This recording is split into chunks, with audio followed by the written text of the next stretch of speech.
Bismillahirrahmanirrahim. As you can see on the board, I have written a question, a mathematical problem, okay? But we are going to take a look at that mathematical problem a little bit later, okay? At first, we will get ourselves ready or prepared, okay, to solve this mathematical problem, okay? Achha. So the first thing that I wanted to discuss today is a revision of what we studied in the last class. In the last class, I told you what is latent heat, okay? And in latent heat, I told you there are two types of latent heat. One is latent heat of fusion, another one is latent heat of vaporization. So fusion, this is related to, melting, transforming from solid to liquid. So latent heat, what is latent heat? The amount of heat supplied to transform a solid into liquid. This is important. The amount of heat that you will supply to transform a solid into liquid. Okay? And this part is most important for MCQ and creative. Without changing the temperature, we saw that in the last class, the ice was at a temperature that is below 0 degrees Celsius. So we applied some heat on it. What happened? The temperature increased, and at some point it reached 0. So till temperature became 0, the temperature increased, right? But when the temperature hit 0 degrees Celsius, you noticed that the temperature stopped increasing for a particular amount of time. In that time, what happened? The solid converted to liquid.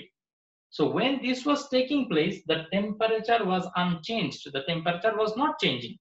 So within that time, the amount of heat that I supplied is called a latent heat of fusion. Now, if I continue heating, what will happen? The ice has converted to water. I continue to heat. The temperature will rise, and at some point it will reach 100 degrees Celsius. And at 100 degrees Celsius, again for some amount of time, the temperature will stop increasing. If the temperature has stopped increasing, we can say that the state change is occurring. Now it will convert from which state to which state? From liquid to gaseous state, right? So I have not written the definition for latent heat of vaporization. From this definition itself, you can write it, okay? How? The amount of heat supplied to transform a liquid into gas without changing the temperature is called latent heat of vaporization, okay? I hope you can write it yourself. And if there is any doubt in the definition, is there any doubt in the definition? So in the example, I said that for ice, the latent heat of fusion, LF, L is for latent heat and F is for fusion. So the value of latent heat of fusion for ice is 336 into 10 to the power 3 joule per kg. Per kg means for 1 kg, it is this amount. If you are having 2 kg of ice, then it will be 2 into 336 into 10 to the 3. So some people, get scared seeing this type of shape into 10 to the power 3. If you're scared of this type of shape, then I would like to recommend use 30. Okay, that means the same. 3,36,000 joule per kg. Okay, 3,36,000 joule per kg. So for 1 kg, this is the amount of heat supplied. If you want to convert that 1 kg of water, 1 kg of ice into water. If you have 2 kg of ice, then you have to multiply 2 with it. If you have 5 kg of ice, you have to multiply 5 with it. Now let us say I don't know what amount of ice I have. Let us say I have m amount of ice, m kg of ice. So for m kg of ice, what will be the value of LF? Okay, I can write it m into this amount, which is LF actually. So m into LF amount of heat I need to supply is equal to Q. Q represents the amount of heat supplied. Do you understand? For 1 kg is this amount. For m kg is m into LF amount. Is it clear?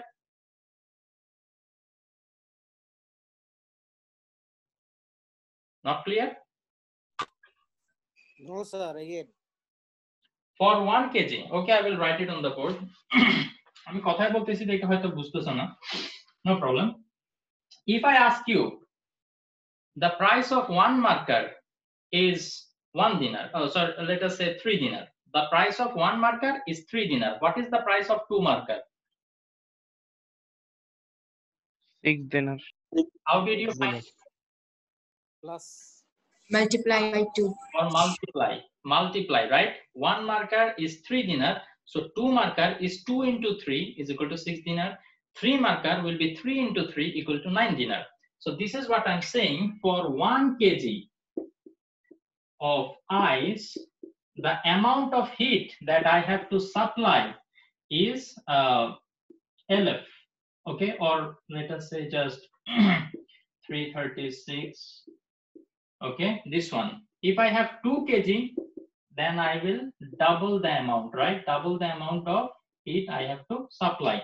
If I have 3 kg, then it will be 3 into 336,000.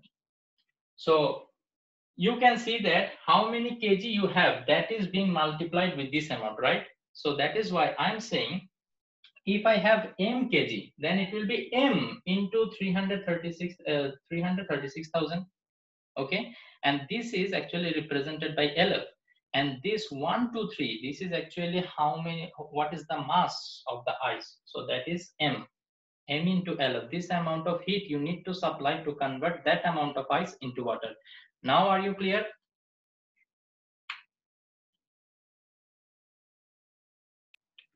Yes.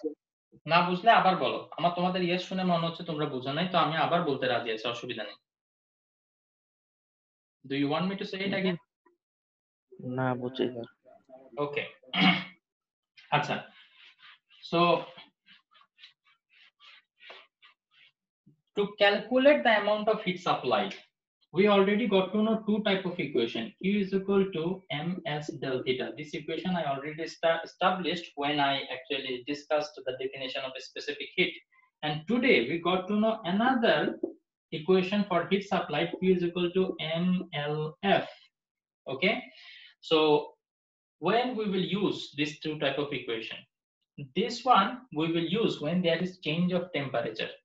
Like as I told you that initially the ice was at -5 degrees Celsius.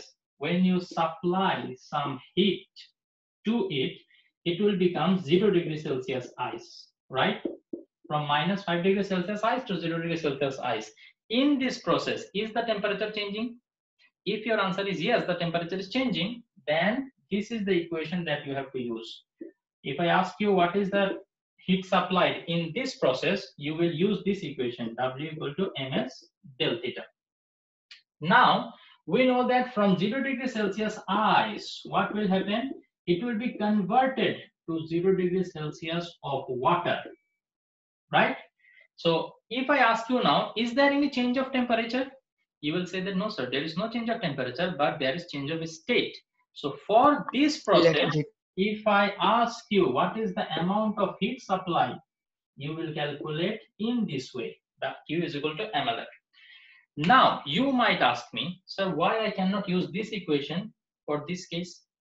If you notice, if I use this equation here, I know the value of m, I know the value of s, but what is the value of delta theta? Delta theta means is the change of temperature. Temperature is from 0 to 0. There is no change of temperature, right? So the temperature change is 0. So 0 multiplied by anything is 0. So I can see that if I use this equation, I get that the heat supplied is 0. But that is not true. I have supplied some heat, and using that heat only the change of state occurred. So we cannot actually use this equation because this equation involves the amount of change of temperature. So that is why whenever the temperature is not changing, but the state change is taking place, that time we will use this equation, Q is equal to mLF. Are you clear now? When we will use these 2 equation, এই জিনিসটা বুঝতে পারলে তোমরা ready এই প্রবলেমটা solve করার জন্য। ওকে, so এই দুইটার মধ্যে কোনটা ইউজ করবা সেটা আমি বোঝার জন্য আরেকবার ফাইনাল বলে দিচ্ছি। যখনই কোনো একটা সিচুয়েশন আসবে, তুমি দেখতেছো যে এই বডিটা এখান থেকে এই সিচুয়েশনে আসতেছে, তো এইখানে টেম্পারেচার চেঞ্জ হচ্ছে কিনা। যদি দেখো যে হ্যাঁ টেম্পারেচার চেঞ্জ হচ্ছে, ইউজ দ্য ফার্স্ট ইকুয়েশন। যদি দেখো যে টেম্পারেচার চেঞ্জ হচ্ছে না কিন্তু স্টেট চেঞ্জ হচ্ছে, use the second equation. Finish. Okay, আচ্ছা, তো এই দুইটা ইকুয়েশন যদি আমরা ভালোমতো বুঝে যাই তাইলে আমরা এখন এই প্রবলেমটা করার জন্য রেডি। আসো আমরা প্রবলেমটা একটু পড়ি। ওকে, এই প্রবলেমটা পড়তে পড়তে আমি তোমাদেরকে ওই যে একটা ফ্লো চার্ট দেখাই না, এই ফ্লো চার্টটার মতো দেখাবো, ঠিক আছে? তাইলে এটা এই ফ্লো চার্টটা যদি তোমরা মানে প্রথম দিক হয়তো বা তোমাদের এটা করে করে বুঝতে হবে, বাট একবার যখন তোমরা শিখে যাবে তখন তোমাদের আর প্রবলেম হবে না ইনশাআল্লাহ। ওকে, তো দেখো, a piece of ice of mass 100 গ্রাম। তাইলে আমি এখানে যখন সলিউশন করব তখন আমি এখানে গিভেন দিয়ে ডাটাগুলো সব লিখে নিব। তো ডাটাগুলো কি, the mass of ice mi is equal to 100 gram. I better convert it to kg already because I will need it in kg. Okay, and minus 2 degrees Celsius. So theta I মানে ice at temperature, it is minus 2 degree Celsius. We know that the ice generally is at a temperature that is below 0 degree Celsius. Okay, is dropped into a water. Okay, একটা ওয়াটারের মধ্যে আমরা আইসটাকে ঢেলে দিলাম। the water of 1 liter. এই যে 1 litre, তোমরা এটা পড়ে ভাবতে পারো এই ইনফরমেশনটা আমাদের হয়তো কোনো কাজে লাগবে না, but this is a very important information. সব সময় মনে রাখবা 1 লিটার, লিটার তো হচ্ছে ভলিউম, তাই না? 1 লিটার অফ ওয়াটার, এটার মাস হচ্ছে 1 কেজি। সো তার মানে এই যে এখানে 1 লিটার অফ ওয়াটার বলে দেয়া আছে না, এটা অ্যাকচুয়ালি একটু ইনডাইরেক্টলি তোমাদেরকে বলে দেয়া আছে যে আমার কাছে যতটুকু ওয়াটার আছে সেটার মাস হচ্ছে 1 KG. If it is 5 litre, consider the mass of water as 5 liter, 5 kg. Okay, so I hope you know this by now that 1 liter is equal to 1 kg. This is true for water only, not for other liquid, please remember. So from this information I can say the mass of water here is 1 kg. Okay, and the water is at 40 degrees Celsius temperature, so theta W is 40 degrees Celsius. Okay, now what are they asking? What will be the temperature of the mixture after the ice melts? ভালো মতো বোঝার চেষ্টা করো। আমরা যখন আইসটাকে পানির মধ্যে ঢালবো কি হবে, আইসটা মেল্ট হওয়া শুরু হবে। যেহেতু ওকে আমি একটা হায়ার টেম্পারেচার ওয়াটারের মধ্যে ঢেলে দিছি, এখন কি করবে, ওয়াটারটা আইসকে হিট দিতে থাকবে। We already know this, right? Whenever two body comes into contact with each other, and if they have temperature difference, that means one body is having lower temperature, other body is having higher temperature. So the body at higher temperature will give heat to the body at lower temperature. তোমরা কি আমার কথাগুলো বুঝতে পারতেছো? আমি একটু fast যাচ্ছি? জি sir. Fast যাচ্ছি নাকি বুঝতে পারছো? হ্যাঁ বলছো। না মানে বুঝতে পারছি যে এইজন্য হ্যাঁ বলছি স্যার। আচ্ছা ওকে, তো তাইলে না বুঝলে প্লিজ আমাকে একটু বলে, আমি স্লো বলবো। আজকের ক্লাসটা বোঝাটা খুবই ইম্পর্টেন্ট। এই চ্যাপ্টারটা ফুল ডিপেন্ড করে এই অঙ্কটার উপরে। প্লিজ একটু ভালোভাবে শিখে নাও এটা, ঠিক আছে? এটা শিখলে বাস, আর টেনশন নেই। ওকে, তো তাইলে এখন কি হবে, যখনই আমরা আইসটাকে ওয়াটারের মধ্যে দিয়ে দিব, এখানে কি হবে, হিট গিভ এন্ড রিসিভ হবে। মনে রাখবা আমরা শিখছি যে we know from the principle of calorimetry that heat given is equal to heat received or heat gained, এটার একটা লিখলেই হয়, ঠিক আছে? তো আমরা ক্যালকুলেট করব যে হিট গিভেন কতটুকু, হিট রিসিভড কতটুকু। এই জায়গা থেকে আমাদের টার্গেটটা কি, আমরা ক্যালকুলেট করার চেষ্টা করব যে যখন আইসটা পুরোপুরি মেল্ট হয়ে যাবে তখন এই যে একটা মিক্সচার ক্রিয়েট হয়েছে আইস আর ওয়াটারের, তো ওইটার ফাইনাল টেম্পারেচার কত হবে। এখন ফাইনাল টেম্পারেচারটি কিরকম হবে সেটার ব্যাপারে আমরা একটা আইডিয়া অলরেডি পাইতে পারি। খেয়াল করো, আমাদের আইস আছে, সরি ওয়াটার আছে 40 ডিগ্রি সেলসিয়াস, রাইট? আমাদের আইস আছে -2 ডিগ্রি সেলসিয়াসে, -2 ডিগ্রি সেলসিয়াস আইস। এখন ওয়াটারের মধ্যে যখন আমরা এই আইসটাকে রেখে দিব, আইসটা মেল্ট হওয়া শুরু হবে। তো এই যে মেল্ট হওয়া শুরু হওয়ার আগে ফার্স্টে কি হবে দেখি বলো তো, এই আইসটা সবার আগে 0 ডিগ্রি সেলসিয়াসে আসবে না? 0 ডিগ্রি সেলসিয়াসের আইসে আসবে না? আমরা জানি মাইনাস যত টেম্পারেচারে থাকুক সবার আগে সেখান থেকে 0 ডিগ্রি সেলসিয়াসের আইসে আসবে। তারপর 0 ডিগ্রি সেলসিয়াসের আইস থেকে ও কি হবে 0 ডিগ্রি সেলসিয়াসের ওয়াটারে কনভার্ট হবে না? তোমরা কি বুঝতে পারতেছো? স্টেপটা বোঝাটা Yes, ইম্পর্টেন্ট। sir. ঠিক আছে, আচ্ছা আমি এখান দিয়ে একটু মুছে ফেলি। আমি যে ইনফরমেশন গুলো এখানে লিস্ট আপ করে ফেলছি, উপরের এই জায়গাটা একটু আমি খালি করি, বিকজ আমার এখানে একটু জায়গা লাগবে। ওকে, হ্যাঁ,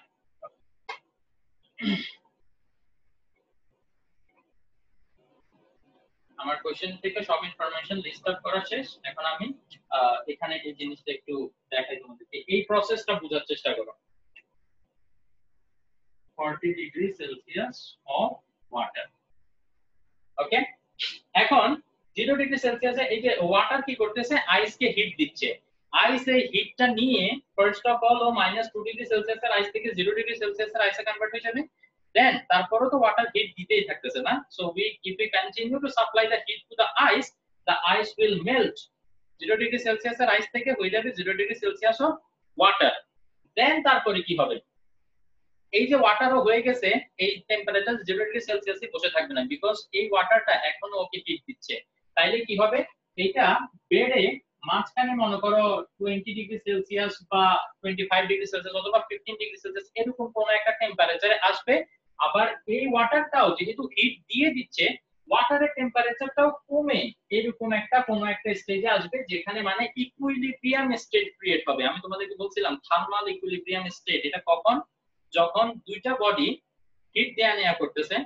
এখন যে হিট দিবে তার টেম্পারেচার কমবে, আর যে হিট নিচ্ছে তার টেম্পারেচার বাড়বে। তো টেম্পারেচার কমতে বাড়তে দুইটা একটা সময় কি হবে, ইকুয়াল স্টেটে আসবে। তখনই আমরা সেটাকে বলবো থার্মাল ইকুইলিব্রিয়াম। তো এরা যখন থার্মাল ইকুইলিব্রিয়ামে আসবে, দোনোটা একটা সেম টেম্পারেচার এসে যাবে না? সেই টেম্পারেচারটাকে আমরা বলতেছি টেম্পারেচার অফ দ্য মিক্সচার, যেটা আমাদেরকে এখানে বের করতে বলছে। কোশ্চেনের মধ্যে লেখা ছিল একটু আগে এখানে, what is the temperature or final temperature of the mixture after the ice melts। তো আইস মেল্ট হওয়ার পরে ফাইনালি মাঝখানের একটা টেম্পারেচারে গিয়ে এরা কি করবে, থার্মাল ইকুইলিব্রিয়াম ক্রিয়েট করবে। ঠিক আছে, আমি তো एग्जांपल দিলাম যে এটা 20 ডিগ্রি সেলসিয়াস, বাট অ্যাকচুয়ালি কত আমি জানি না। তো এই কারণে আমি ধরে নিব যে টেম্পারেচারটা হচ্ছে কি সরি থিটা ডিগ্রি সেলসিয়াস।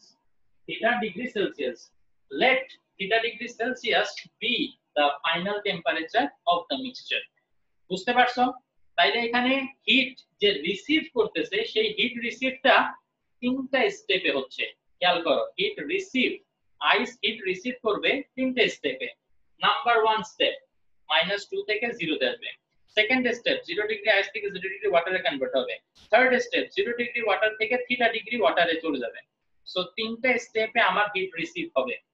তারপর কিন্তু হিট ডোনেট, ওয়াটার যে হিট ডোনেট করতেছে সেটা মাত্র একটা স্টেপেই কমপ্লিট হয়ে যাবে। সেটা হচ্ছে কি 40 ডিগ্রি সেলসিয়াস থেকে ও ডাইরেক্ট 30 ডিগ্রি সেলসিয়াসে নামতে হবে। ফিনিশ। বুঝতে পারছো? তাইলে এখানে হিট গিভেন, ওয়াটার যে হিট দিবে সেটা জাস্ট একটা হিট ক্যালকুলেট করলে আমার হবে যে মানে 40 ডিগ্রি থেকে 30 ডিগ্রিতে নামতে ওর কতটুকু হিট দিতে হয়েছে, ক্যালকুলেট করে ফেললাম হিট গিভেন। এবার হিট রিসিভড যেটা ক্যালকুলেট করব, সেটার ক্ষেত্রে আমার তিনটা স্টেপে ক্যালকুলেট করতে হবে। এই জিনিসটা বুঝো খালি, ঠিক আছে? মানে এখান থেকে এখানে যাইতে আমরা ধরে নিলাম Q1 অ্যামাউন্ট অফ হিট দিল, এখান থেকে এখানে যাইতে Q2, আর এখান থেকে এখানে আসতে Q3।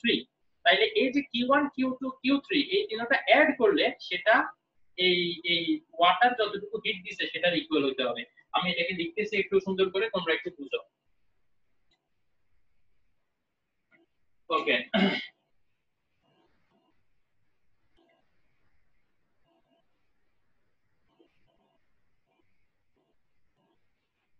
যেটা আমাদেরকে বের করতে বলছে সেটা যে আমরা থিটা ধরতেছি সেটা শুরুতে বলে নিতে হবে। Let the temperature of mixture, ও এখানে ফাইনাল টেম্পারেচার লেখা দরকার ছিল, আমরা একটু মনে করে ফাইনাল লিখে নিবা। Let the final temperature of the mixture is theta degree Celsius.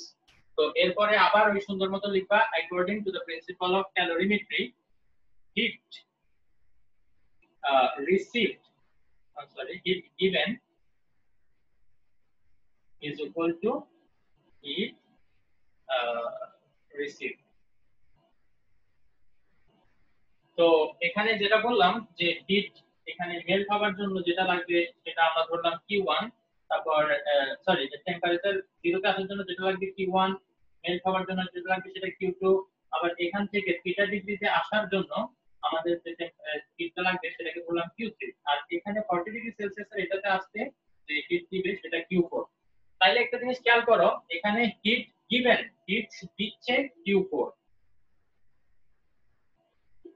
is equal to heat received হচ্ছে তিনটে স্টেপে Q1 plus Q2 plus Q3। এই লাইনটা বুঝতে পারছো কিভাবে লিখলাম এটা? হ্যাঁ ওকে, জি স্যার, জি। আমাকে বলতে হবে যে মানে এগুলা সবগুলা হিট রিসিভড, এগুলো সবগুলা আইস যে হিট রিসিভ করছে সেটা, আর Q4 এটা হচ্ছে ওয়াটার যে হিট দিয়ে দিছে সেটা। এখন according to the principle of calorimetry we know that heat given is equal to heat received. তো এই ইকুয়েশনে এখন আমরা Q1 Q4 এগুলোর ভ্যালু কিভাবে বসাই দেখো, ভালো মতো খেয়াল করো। Q4 এইটা যখন আমরা হিসাব করব আমাদের মাথায় থাকবে আমি Q এর দুইটা ইকুয়েশন জানি, Q ms del theta, আরেকটা হচ্ছে Q mLF। তো কোনটা আমি ইউজ করব সেটা জানার জন্য আমি তোমাদেরকে বলছিলাম নিজেকে খালি একটা কোশ্চেন করবা। সেই কোশ্চেনটা কি, এই যে আমি যে প্রসেসটার কথা বলতেছি সেখানে কি টেম্পারেচার চেঞ্জ হচ্ছে? ভালো করে খেয়াল করে দেখবা যে 40 ডিগ্রি থেকে 30 ডিগ্রিতে আসতেছে, টেম্পারেচার ইজ হ্যাঁ, চেঞ্জিং। চেঞ্জ তাই হচ্ছে। না? বলো ফার্স্ট ইকুয়েশন ইউজ করব না সেকেন্ডটা? First.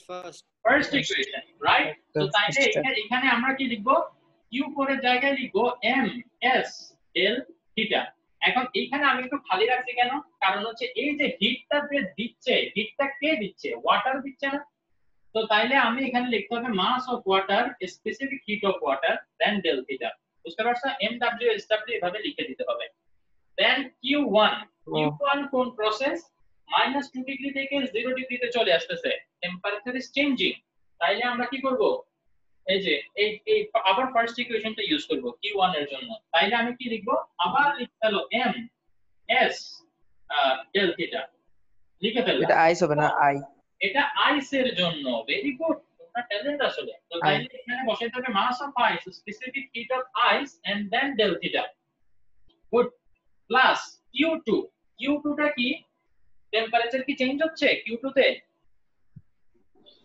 না, নো, না, এই যে 0 ডিগ্রি থেকে 0 ডিগ্রি রয়ে গেছে, তাইলে Q2 টেম্পারেচার চেঞ্জ হয় নাই। তাইলে আমরা এইটা ইউজ করব mLF। সো আমি লিখে ফেললাম mLF। এখন এই m কোনটা, ওয়াটারের না আইসের? আইস। আইসের, কারণ Water. আইস মেল্ট হচ্ছে, আইস যতটুকু ছিল ততটুকু মেল্ট হচ্ছে, তাই না? সো MILF প্লাস এই যে এখানে কি Q3। সো এই Q3 টা কোনটা, 0 ডিগ্রি ওয়াটার থেকে 30 ডিগ্রি ওয়াটার হয়ে যাচ্ছে, টেম্পারেচার চেঞ্জ হচ্ছে। তাইলে আবার আমি লিখে ফেলবো MS del theta। স্যার এইবারে একটু, খেলা আছে। স্যার হ্যাঁ বলো। এখানে 0 ডিগ্রি সেলসিয়াস থেকে বুঝলাম না, ডাকো বলেন স্যার। হ্যাঁ, থিটা, ও থিটা, থিটা, ওকে থিটা, আমি 0 ডিগ্রি মনে করছি। 0 ডিগ্রি থেকে তুমি 30 ডিগ্রিতে যাচ্ছ, তাহলে টেম্পারেচার চেঞ্জ হচ্ছে। তো তাইলে তুমি লিখে ফেললা হ্যাঁ। First equation ms del theta। এখন এখানে একটু কেয়ারফুল থাকতে হবে। কি কেয়ারফুল থাকবা, দেখো কতটুকু এখানে ওয়াটার আছে। দেখো ওয়াটারের টেম্পারেচার ইনক্রিজ হচ্ছে, তাই না? আইস কিন্তু অলরেডি ওয়াটার হয়ে গেছে। তো তাইলে এখন এই হ্যাঁ, এটা ডাব্লিউ হবে। আইস ছিল ততটুকুই ওয়াটার হবে। তাইলে কিন্তু আমরা মাস এখনো আইসের টাই ইউজ করব, কারণ অ্যামাউন্ট অফ ওয়াটার এখানে যতটুকু ওয়াটারের টেম্পারেচার ইনক্রিজ হচ্ছে ততটুকু আইসের থেকে আসছে। তাইলে আইস যতটুকু ছিল ঠিক ততটুকু ওয়াটারই আছে। কখনো কি তুমি আইস মেল্ট করে বেশি ওয়াটার পাবা বা কম ওয়াটার পাবা? 2 কেজি অফ আইস থাকলে না, তুমি 2 কেজি অফ ইয়েই পাবা, তাই না? ওয়াটারই পাবা। কিন্তু এই যে এস এর ভ্যালু, এটা হচ্ছে স্পেসিফিক হিট। এখন তুমি স্পেসিফিক হিট কোনটার ইউজ করবা, আইসের নাকি ওয়াটারের?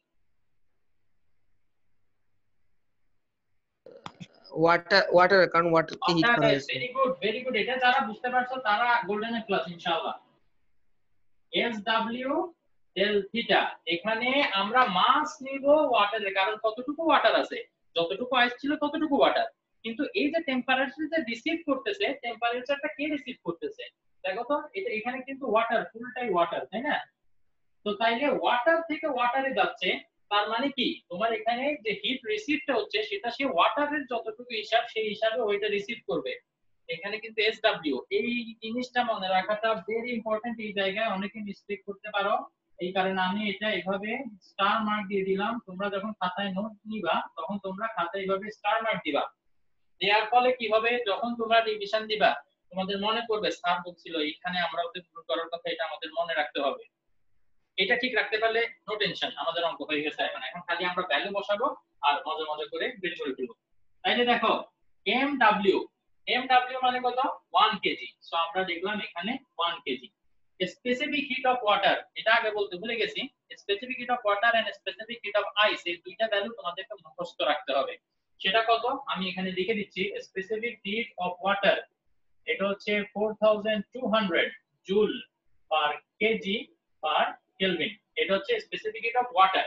আর specific heat of ice SI সেটা হচ্ছে 2100 joule per kg per kelvin.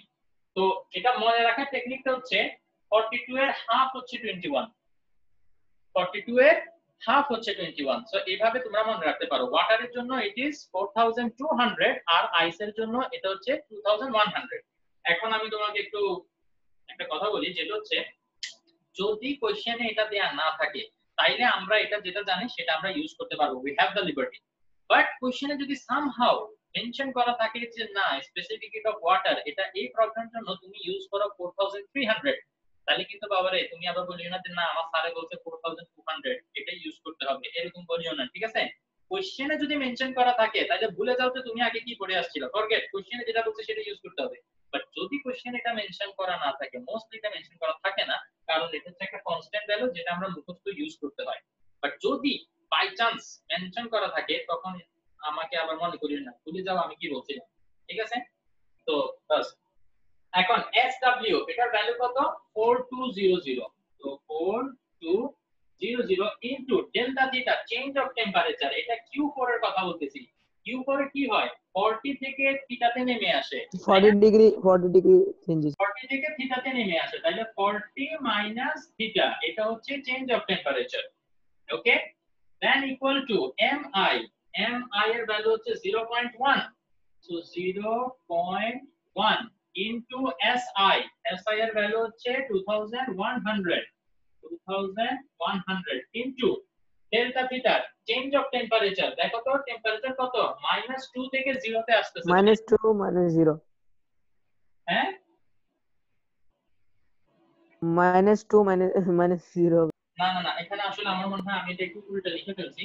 কারণ চেঞ্জ অফ টেম্পারেচার যখন আমরা হিসাব করি, খেয়াল করো চেঞ্জ অফ টেম্পারেচার ফাইনালটা আগে ইনিশিয়ালটা পরে। যেমন আমি যদি তোমাকে বলি একটা শার্টের দাম 5 টাকা, কালকে এটা হয়ে গেছে 7 টাকা, চেঞ্জ অফ প্রাইস কত 2 টাকা। কিভাবে বের করছো, ফাইনাল প্রাইস 7 টাকা ফাইনালটা মাইনাস দা ইনিশিয়াল প্রাইস 5 টাকা, তো ফাইনালটা মাইনাস ইনিশিয়াল, এটা কি আপু দেখতে হবে। তো আমরা জানি ফাইনাল টেম্পারেচার এটা, তো তাইলে থিটা এখানে থাকবে শুরুতে minus the initial that is 40। ঠিক একই ভাবে আমরা এখানেও বলবো যে ছিল -2 হয়ে গেছে 0, তাইলে ইনিশিয়ালি কত 0 ছিল, এটা থেকে ইনিশিয়ালটা মাইনাস করব, সো -2 হবে। তো এখানে একটু কেয়ারফুল থাকাটা খুব ইম্পর্টেন্ট, ঠিক আছে? কেন 0 it is the final temperature, minus এটা এই যে মাইনাসটা এমনিতেই থাকবে, ওইখান থেকে কি করব ইনিশিয়াল যে টেম্পারেচার সেটা আমরা মাইনাস করে দেব। ওকে, প্লাস আমরা এতটুকু লিখে ফেলছি, এটাও হয়ে গেছে। এখন হচ্ছে MILF, MI এটার ভ্যালু কত, MI এর ভ্যালু হচ্ছে 0.1 ইনটু LF এটার ভ্যালু একটু আগেই তোমাদেরকে শিখাইছি 336,000, তিনটা জিরো।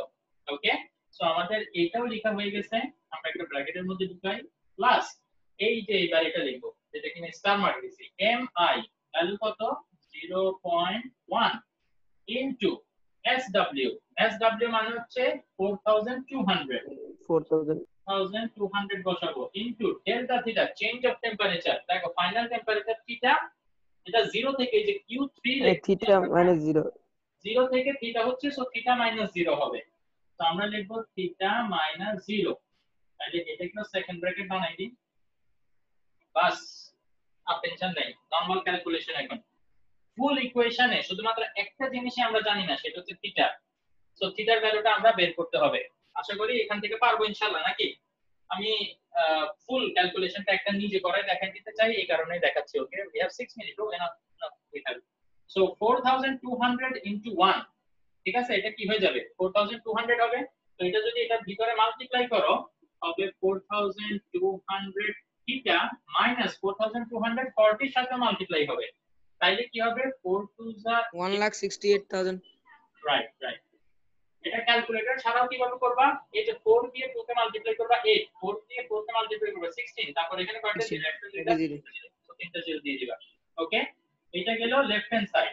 রাইট হ্যান্ড সাইডে এখন কি হবে, আচ্ছা 0 মাইনাস মাইনাস 2, সো মাইনাসে মাইনাসে মিলে উই নো দ্যাট +2 হবে। প্লাস, তো 0 প্লাস 2 মানে কি 2, so 2 into 2100, that will be 4200, 4200 into 0.1, that will be 420, right? Calculate করতে পারবা আশা করি। ওকে, তারপরে আসতেছে এটা 0.1 into এটা, সো পয়েন্টের পরে যেটা একটা ঘর, এখান থেকে একটা জিরো গায়েব হয়ে যাবে, তাহলে it will be 33600, so we will write 33600 plus এখানে কি হচ্ছে 0.1 into 4200, যেহেতু ডেসিমালের পরে একটা ঘর, এখানেও তাইলে একটা জিরো বাদ, তাইলে থাকবে 420, আর থিটা মাইনাস 0 মানে তো থিটা, তো 420 থিটা equal to 420 থিটা। ওকে, আমার মনে হয় এখানে আমি একটা দাগ দিয়ে দেওয়া দরকার, সো দ্যাট এই ক্যালকুলেশনের সাথে এটা আবার মিক্স না হয়ে যায়। এই যে যে ফিগারটা আমি দেখাচ্ছি না, একটা ফ্লো চার্ট যেটা ড্র করছি না, এটা জাস্ট বোঝার জন্য। আমি যদি নিজে এখন অঙ্কটা করতাম নিজে কোনো পরীক্ষায়, আমার এটা ড্র করা লাগতো না, because it is already in my head. So বোঝার জন্য তোমরা ফার্স্টে এইভাবে করে করে করবা, নিজেকে বুঝাবা যে ফার্স্টে কি হচ্ছে, সেকেন্ডে কি হচ্ছে, থার্ডে কি হচ্ছে, এইভাবে করে করে বুঝাবা। যখন একবার এটা তোমার ব্লাডের মধ্যে কিডনির মধ্যে সবকিছুর মধ্যে ঢুকে যাবে, তখন এবার আর তোমার এগুলো ড্র করা লাগবে না, অটোমেটিক পারবে ইনশাআল্লাহ। তো আসো আমরা থিটার ভ্যালু বের করতে চাই, তাই না? থিটা আছে একটা এখানে আর একটা আছে এখানে, দুটোটাকে আমাদের একসাথে আনতে হবে। ওকে, আর বাকিগুলোকে অন্যদিকে নিয়ে যাব। So it will be 4200 theta minus 420 theta, এদিকে চলে আসলে প্লাস থেকে মাইনাস হয়ে যাবে, so 420 theta is equal two কি হবে 420, আর এটা যদি তোমরা অ্যাড করো তাহলে কি হবে 3 4 না 3 4020 34020 34020। ওকে, তো এটা হচ্ছে আমরা এইটা অ্যাড করে পাইছি, তাই না? দেন এবার এই যে এদিক থেকে এটা ওইদিকে নিয়ে যাব, তো মাইনাসটা কি হয়ে যাবে plus, so it will become plus 168000। Okay, so আমাকে একটু কষ্ট করে কেউ বলো যে 4200 মাইনাস 420 কত হয়? 3780 3780 থিটা is equal to এটা থেকে এটা, ও এটা প্লাস করলে কত হয়? 202020 20 ওকে, তিনটা 20 20 20। তো তাইলে এখান থেকে আমরা থিটার ভ্যালু বের করতে চাই, তাইলে থিটা ইজ ইকুয়াল টু আমরা লিখব 20 divided by 3780. So what is the answer?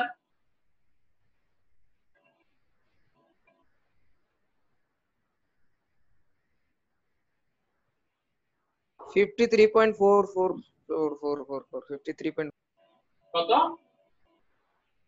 53.44। এটা তো হওয়ার কথা না, ডেফিনেটলি ক্যালকুলেশনে কোথাও তোমরা আমাকে ভুল আনসার বলছো, বিকজ যে টেম্পারেচার আসবে সেটা ডেফিনেটলি 40 থেকে ছোট হইতে হবে, এতটুকু তো আমরা অন্তত কমন সেন্স দিয়ে বুঝি। ওকে, সো যে কোনো প্রবলেম সলভ করার পরে খেয়াল করবা যে আনসার আসলে এটা হওয়ার কথা কিনা। আমরা জানি ওয়াটারের টেম্পারেচার কমে থিটাতে আসতে হবে, তো 40 ডিগ্রি থেকে যদি কমে তাহলে definitely that should be lower than 40, something like 25 30 27 53 তো কখনো হওয়ার কথা না। সো এইখানে বোধহয় তোমাদের ক্যালকুলেশনে কোথাও একটা হয়তোবা এটা একটু মিস্টেক হইছে। ওকে, সো মেইন জিনিসটা স্যার না 34020 প্লাস 16800 ওটা 2020 প্লাস ঠিক আছে স্যার, এডিশন ঠিক আছে, এখানে সাবট্রাকশন ঠিক আছে। ওকে, মাইনাস 420 3780 ঠিক আছে, ওটা ডিভাইড হবে স্যার। কত হবে আনসার, কত আসতেছে?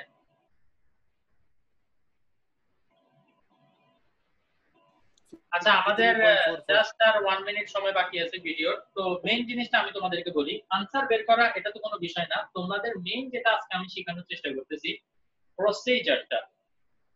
বুঝতে পারছো যে মানে কিভাবে তোমাদেরকে থিংক করতে হবে?